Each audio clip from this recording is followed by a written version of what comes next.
Hey, hola, bon dia, Cole Munson here. Sorry for the late arrival of this service this morning. My technology wasn't being very helpful this morning. Anyway, you'll see with the title on the screen, and if you can't see, if you're listening to the podcast, it is "I gosto de cogumelos." I like mushrooms, and I actually love mushrooms, but more about that later.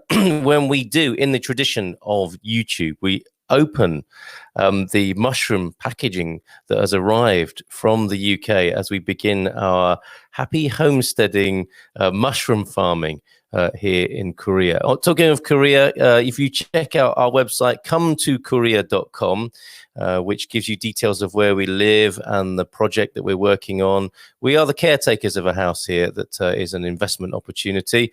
And whilst that's occurring, we are urban farmers as well in this same building. So more about that, more about the enigma that is the Pension Portugal or the Pension Banderas in Korea. Go to korea.com. Many thanks to John, podcast listener, who donated to the show on the model that we're trying to develop, where we broadcast here, I broadcast here, and you buy me seeds. We'll broadcast for seeds at coffee.com/Carl Munson. And did have a few thoughts over the weekend about the future of the show, and I'd also like to talk to you about that after we've taken a look at the COVID update, courtesy of Craig Morfitt. How are you today?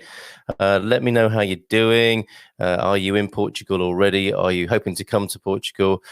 Shout out to us in the comments. And here's the first shout out. Good morning, Carl. Lazy start to the week this week from Claire and Steve in the south of Portugal. Yeah, same here. I don't know what it is. I'm so hardwired for it's like Monday mornings. It's like, there isn't really a weekend anymore. It's one long weekend, but still Monday mornings, it's like my body knows it's Monday and I'm a little bit kind of hungover from the weekend's activities. There's no sense to it.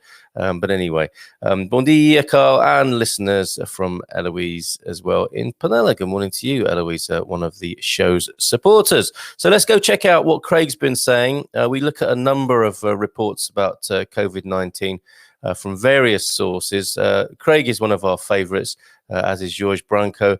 We occasionally look at the Safe Communities Portugal coverage as well. All excellent sources. But look, here this morning, I'm going to tell you what Craig Morfitt's analysis is. He is keen to point out, as I am, that when neither of us are doctors or medical experts, just looking at the numbers, trying to give you an idea of what's going on. So this is his update for the 10th of May. Portugal now has 27,581 confirmed cases, an increase of 175 cases in the past 24 hours. That was yesterday. That represents an increase of 0.6% of yesterday's total. We have another 9 fatalities, bringing the death toll in Portugal to 1,135. That represents a 0.8 increase in deaths. The increase the day before was 1%. The number of COVID patients admitted to hospital has decreased to 797. It was 815 the day before. 112 are in intensive care, which is down from a figure of 120 the day before. This is the lowest number in hospital since the 1st of April. So something's working in a positive direction here. That's me, not Craig, saying that. The northern region accounts for 15,952 of the confirmed cases and 648 of the deaths, the fatalities, as Craig puts it. The municipalities with the highest number of cases are Lisbon, with 1,735, Villanova de Gaia with 1,453, excuse me, Porto, 1,300, no new cases in Porto as of yesterday, Matosinhos, 1,204, and Braga with no new cases, with the numbers at 1,149. The total number of suspected cases is way over 250,000 now, 274,536 in Portugal. Of those, 244,201 have tested negative, and 2,000, really? Is that right? Tested, and 2,754 are awaiting the results. The number of testing samples that have been processed, including retests on the same patients, is still shown as 517,660. 2,549 persons, as Craig puts it here, are shown as having recovered. Okay. News roundup. 3 players from Vitória de Guimarães have positive test for COVID-19 following tests carried out on all players, technical and support staff at the club, from a Portugal news report. A passenger on a bus with 20 other people coming from Lisbon and bound for France felt bad when passing through Bragança area, nothing personal, has tested positive for COVID-19. According to the source, the man's ill disposition, the driver of the vehicle, called the fire department, and due to the current coronavirus pandemic, wow, that's an amazing set of circumstances, isn't it? The man was taken to Bragança Hospital where he was tested. The bus was escorted by the PSP to the hospital. The result indicated the man was infected with COVID-19. After the positive result, the remaining 20 people who were on board the bus will now be evaluated by the health authorities, which gives you a kind of stark contrast, doesn't it, to how this is me now, not Craig, how in my native UK, it just seems like the public transport is packed full of people again because of the messaging, or lack of clarity in the messaging, you could argue, from the governmental leadership in the UK. And then when you hear a story like that about a bus driver spotting somebody on a bus, one individual who then affects the lives of the 20 other people on the bus, you can see that how these things can unfold quite dramatically and negatively. Back to Craig's report anyway, the Director General of Health, Graças Freitas, indicated that there have already been 450 deaths in care homes in Portugal due to COVID-19, but noted that the situation is under control with mortality below that of other European countries. Interesting definition of control there. I guess it's all relative. There is mortality in these institutions, but in Portugal, this is what Graças Freitas says, but in Portugal, fortunately, the figures in percentage terms are below what has been reported in Europe, said the official, speaking at the daily press conference on the evolution of the pandemic in the country.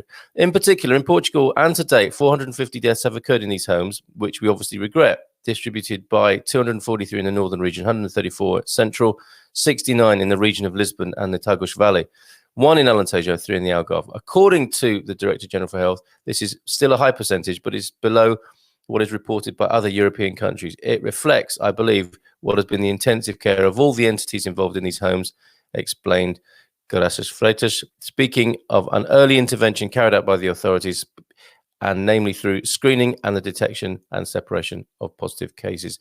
Craig reporting there from jm-madeira.pt. The Minister of Health, continuing with Craig's report here, defended today that the COVID-19 mortality curve reveals a consistent decrease since April the 15th, and that the risk of an infected person contaminating others indicates that daily protection is still needed.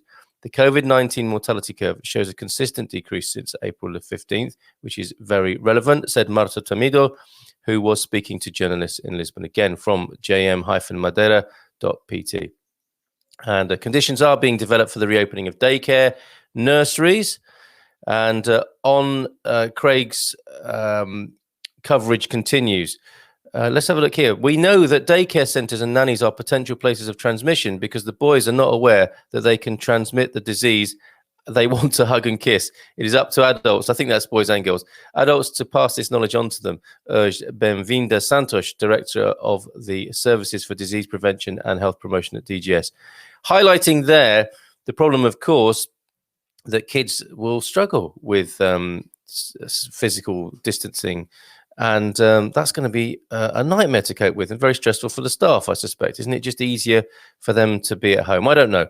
The municipality of Porto is finalizing a specific program for the flexibility and alteration of the rules for the occupation of public spaces with terraces in order to support restaurants, cafes, pastry shops, among other catering and hotel establishments to overcome the restrictions imposed on the reduction to 50% of the capacity inside these spaces. The measures, which include the extension of the areas planned for the installation of terraces, seek to boost an economic fabric highly weakened by the crisis and therefore are of an exceptional and provisional character.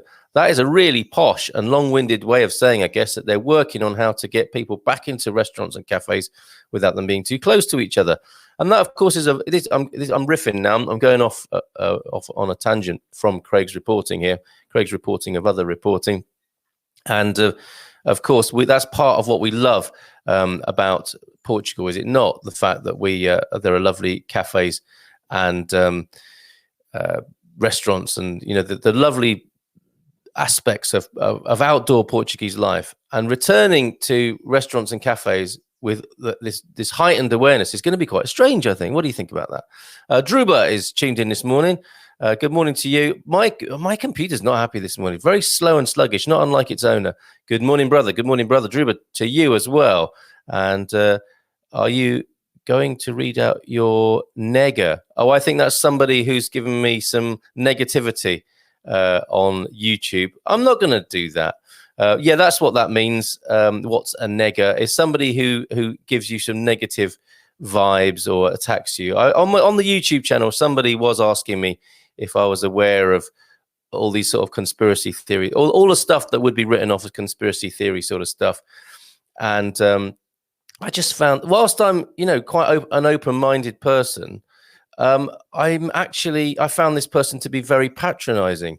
And that's often one of the things I really struggle with conspiracy theorist people, is that, this sort of arrogance of they know better than everybody else, which they may well do, of course, but they may well not too. And I think it's the conversation that's important. And let's have, I know it's difficult for them, isn't it? Because they're in I'm talking about them, aren't I? All conspiracy theorists. But let's, generally speaking, all these ideas, with 5G and microchips being injected into your arms when you go and have a vaccination and all that sort of stuff.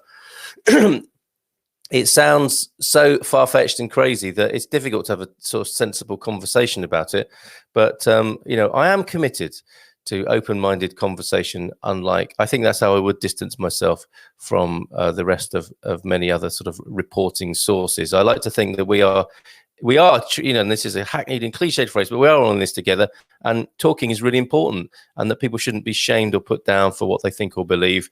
And let's talk about it, and let's sort of get to the bottom of it, rather than just kind of straight up pushing people down, knocking them down, name calling and silly childish stuff like that. Good morning from you, Veronica. I don't know which part of Portugal. Remind me, please. Veronica McCluskey reporting for duty with the happy homesteaders here on Good Morning Portugal this morning. So there is. Hold on, Mrs. M's chiming in. We have a sensible conversations about these things. We do have sensible conversations, I like to think, in our house. Yes, let's talk. I don't know if she's taken that personally.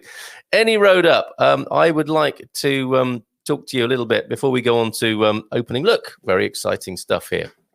We have a consignment of mushrooms that came from the UK. Those are my mushrooms. They gosto de Cogumelos. That's your language for today. I'm going so easy on you. It is Monday morning, and we're just doing very simple phrases. On this language thing, people say Portuguese is difficult, and it may well be in some ways, but I was looking at some, not so much the resources for learning Portuguese, but how to learn languages in general. And Tim Ferriss, who's quite a brilliant mind, talking about how he learns languages, and he has 12 key phrases that he learns in any language on one piece of paper, and these particular sentence structures, 12 of them, give him an understanding of how a language works and help him accelerate his learning, understanding, and speaking of a language. And this was prompted by another chap whose video I was looking at, who learned to speak Portuguese in 7 days. Yeah, right. No, he may well have done. But one of the things that came up was, yes, to have that basic understanding based on your favorite key phrases, but possibly more important than that, your motivation. Now, if your motivation is at a level, which I suspect, like a lot of people here, is, it's really difficult, and I don't know if I can do it, and every time I try and do it, I end up embarrassed, that's not going to help. What I think is going to help, and thank you, Gary. We also have silly moments that lighten the day. No more bad jokes or puns from me. I don't believe you, Gary. I think that you will not be able to resist. But anyway, back to learning the language. I don't know how you're getting on with it, Gary, with Veronica, who is from Porto de Mos. Veronica, Gary, Stephanie, who says good morning to everybody, Steve and Claire. How are you getting on with learning the language? And I think the most interesting and useful thing I found out this morning is just to really get clear on your motivation and your positive motivation. What would be great about learning the language for you? For me, it would be talking to Alda, our next door neighbor, for more than one sentence after the "Hola, tudo bem?"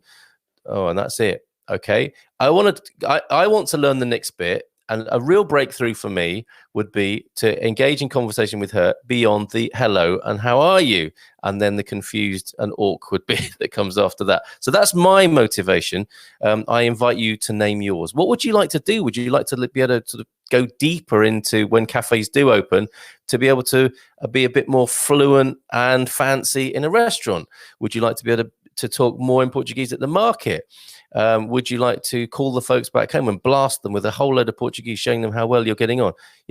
Think about your motivation for learning the language, and think about that deeply, and what would give you a lot of pleasure and positivity in learning the language. That's my tip to you today, about learning any language, but obviously in this context on Good Morning Portugal, the language of Portuguese.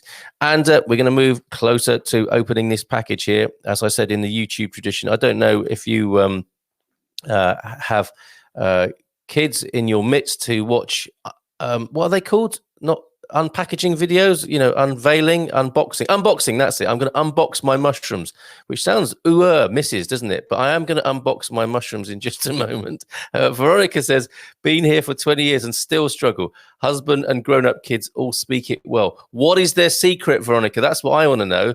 And the longer it goes on, the harder it's going to get, I guess. If you think, oh my God, I've been here for so long, it's not going to happen now. That's exactly what's going to happen. A bit of a self-fulfilling prophecy. But I would love to know what your husband and grown-up kids, what their secret is for having learned Portuguese. And thank you for tuning in this morning. Right, so the future of the Good Morning Portugal live stream, YouTube and podcast. I want to talk quickly about this before we move on to unboxing of the mushrooms.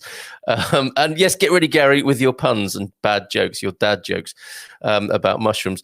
But I was thinking, I might do this less. We are getting to a point where we are seeing a fork in the road, I think. It's back to normal. And for me, it's back to nature. Now, I want this to be a service for people who are going back to nature and don't want to go back to normal. A way I've heard this described is this pandemic going to be a funeral or a near-death experience for our culture? Now, this is pretty heavy stuff for a Monday morning. I'll try and keep it as light as possible. And the light at the end of the tunnel is obviously me unboxing my mushrooms. But this has been a wake-up call for a lot of people. It's been a catalyst for a lot of people. And I think for many people who are homesteaders and wanting to get off grid and be more self-sufficient, they're thinking, this is all I needed to know, that I'm on the right track, and I'm going to intensify my efforts to detach from the system that seems so vulnerable, that is so vulnerable, and that hasn't got our best interests at heart as individuals. Public health is a numbers game, isn't it? And I don't know if you've got a sense of that. Certainly, if you live in the UK, you get a sense of that the governments are not operating looking after you as an individual. They are dealing with big numbers, and their policies reflect that. Okay? So what I'm saying is, in a rather long-winded way as I do, is that I can go on reporting about the COVID-19 facts and figures and tell you what's going on. And of course, that is the news in a sense. But more important news, possibly, and features are how we live a more sustainable, off-grid, self-sufficient sort of life, a homesteading life. And that's really what I want to do here. We're just setting the scene and understanding what's going on in the country at the moment. And then, I'm gesticulating like Boris. And so that's where I really want this to go. And I really want to know from you, how often do you want it to be? I don't even think we need to do this every morning. I think we need to do it a couple, maybe 3 mornings a week. I would like it to be funded by donations. If you find it useful, just chuck in the cost of buying a packet of seeds. If enough people do that, that's enough of an incentive for me, I promise you. And so that's what I want to know. How often? What sort of things do you want us to look at here? If you're a podcast listener, do let us know in the comments, or email me, carl@carlmunson.com. If you're on YouTube, you'll see this, and alongside all the other random and weird conversations, you can also put your comments about the regularity and content of this podcast. I really want to know. I need your market research, folks. I need to know if this model is going to work, and I would love to be a service to happy homesteaders in Portugal. I don't really want to be a news guy. I know it's obviously very important. The pandemic and all that's going on at the moment is defining our very futures. And that's why I tell you what's going on every morning. And I hope to be a useful English speaking resource from that point of view. But the fork in the road is coming. People are heading back to normal. People are going back to their old habits and their old ways. And I didn't come here for that. I came to Portugal to live a new way of life. And that's what I really want to report about on the Happy Homesteading Good Morning Portugal live stream. So do let me know what you want, how often, and what sort of content. Are we on the right kind of track? And how could it develop? So let's have a look at a few more of your comments. Good morning from Fundão. There's a place I really want to go to. Rainy there this morning. Our son has a Portuguese girlfriend that lives with us. She has taught us a lot, and now she's also very good at English. Yes, Julie, that's a great strategy, isn't it? Have one of your kids fall in love with a local, and that will really help. Of course, immersion is the way forward, isn't it? It's all very well learning from books, but you got to get there in there and have in the relationships with people, as your son is proving. I bet he's learning some really good Portuguese. Husband used to work here and the kids went to school here. That helps as well, of course. Kids are back in the UK, but my grandchildren are learning the language. Veronica, you must come on the show and tell us about your adventures here in Portugal. You've obviously got a very rich experience of being here in Portugal, and I'd love to talk to you on the show. When the university in Coimbra reopens, my son and I are going to sit the Portuguese A1 and A2 courses. I want my son to have choices for university, UK or Portugal for his future. This level will allow him to enroll here. Very good. So that's a good target, A1 and A2, and you can enroll for those at local institutions. So, and Julie taunting me with, I'll get the Matthias in when you visit Fundão. We haven't forgotten about the wine club. Don't worry about that, folks. We're going to be drinking wine together as well. That is going to be a feature. Whatever happens with the Good Morning Portugal live stream, do know that we're going to do the wine tasting club as well. And Eloise, who's tuned in this morning, is going to be our, what do you call yourself? Sommelier, I guess, when you come, when we all get together and learn more about Portuguese wine. I'm so excited and interested in doing that. And I think other people will be as well. Oh, so, okay, this is going to be difficult. Doing this in the mirror image. This is the packet of mushrooms that came all the way from the UK, from Mr. or Mrs. Box in Ross-on-Wye. And if I give this a squidge, like Christmas, I can feel like something is broken inside here. It feels really weird. It feels like it could be full of sawdust. And so I'm just snipping the top off now, as you can see, hoping not to cut through any live mushrooms and hoping not to pour sawdust out all over my... On a proper unboxing, you'd see the content spilling out onto a well-lit desk. I am going to have to do that a little bit different and just hold various interesting things up to you. I haven't snipped through anything important as far as I'm aware so far, but look, let's see what comes out of this packaging here. Ooh, I say, look at that. Now that's exciting. I'll read this for you. You're looking at the back of this packaging. I'm looking at the front. Sorry about this on the podcast. I will paint pictures for you with words. I have got here shit. I love saying this. Oh, look, and it's snowing now as well. I have got shiitake mushrooms. Dowels, they are. They should be stored at 1.5%. 1.5. I'm going back to wine. 1.25 degrees centigrade. For growing instructions, this is where we get ours from, mushroombox.co.uk. Oh, I see. So from M-Box, that I see that person calls themselves M-Box because they are Mushroom Box in Ross-on-Wye back in Blighty. So we've got dowels here. I don't know if you can see those. Look, aren't they exciting?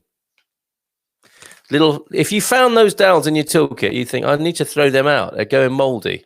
But these are mushrooms we're talking about here. And we'll have the experts in on Friday. We will have Adriel from Shimajito on Friday at the beginning of a 4-part series, okay?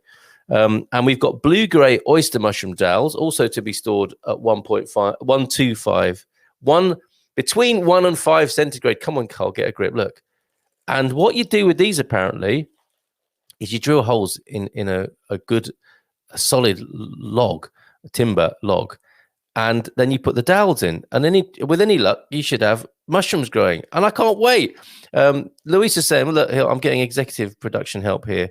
Should be 2 sets of plugs, shiitake and chestnut, and a bag of sealing wax. Isn't that mentioned in Puff the Magic Dragon, sealing wax? Mushroom dowel wax, she's right, you know, look. And the black bag is full of mushroom dowel wax. Now, I really shouldn't open these, should I, live on air? But what I will do is keep you updated in the Happy Homesteaders group on Facebook. That's where us guys who are the hardcore happy homesteaders who really want to do the good life thing here in Portugal, share our pictures. And there are some fabulous, there's been some lovely postings over the weekend. Thank you to everybody who shared pictures of their pictures of the patches on Happy Homesteaders. Please keep that up. I'm loving that. So yes, I'm going to take me mushroom dowel wax. For growing instructions, again, refer to mushroombox.co.uk. So, folks, my mushroom wax is falling out all over the desk. And so I can show you. I did snip the bag open, obviously, when I was opening this up for my unboxing. There can't be many unboxing videos of mushrooms, can there? Look, here we go. That's a little pellet of wax, which I can feel giving way between my fingers. So I don't know what to do with that yet, but I can assure you at some point I am going to be covered in mushroom dowel wax, pictures of which you may or may not want to look at in the Happy Homesteaders group. So let's have see if there's any more comments to come. We'll leave it there today. Your language, of course, has been "Oi gosto de cogumelos." I like mushrooms. "Oi não gosto." Well, I guess would be I don't like mushrooms, but I can't imagine why anyone would say that. And we're temporary visitors to Portugal as we travel around Europe in our motorhome. We have found your podcast informative for the virus updates. We've enjoyed listening and we'll continue, but we don't have the capacity to take on any more than basic Portuguese at the moment. Fair play to you, Steve and Claire, and I really have enjoyed your company. And you must let us know when you move on, when you're allowed and when you choose to move on around the rest of Europe. And I hope you'll keep in touch with pictures from far-flung parts of Europe. So yeah, what is being referred to there is the fact that I need your market research, basically. What do you want to see more or less of on the Good Morning Portugal live stream, YouTube and podcast? Whilst it's on your mind, whilst you're tuned in, please let me know in the comments. And final say from Mrs. Munson, of course, always best to let Mrs. Munson have the final say. Let's do a video when we set up the logs. That is an offer I cannot refuse. And we're sneaking in, Steve and Claire sneaking in a quick comment. We will do. Yes, of course. Looking forward to your pictures of mushrooms from around Europe as well. That'll be fantastic. Thank you very much for indulging me again this morning. And I'll see you tomorrow morning. And look forward to your company then. Take care. Bye for now and have a great day.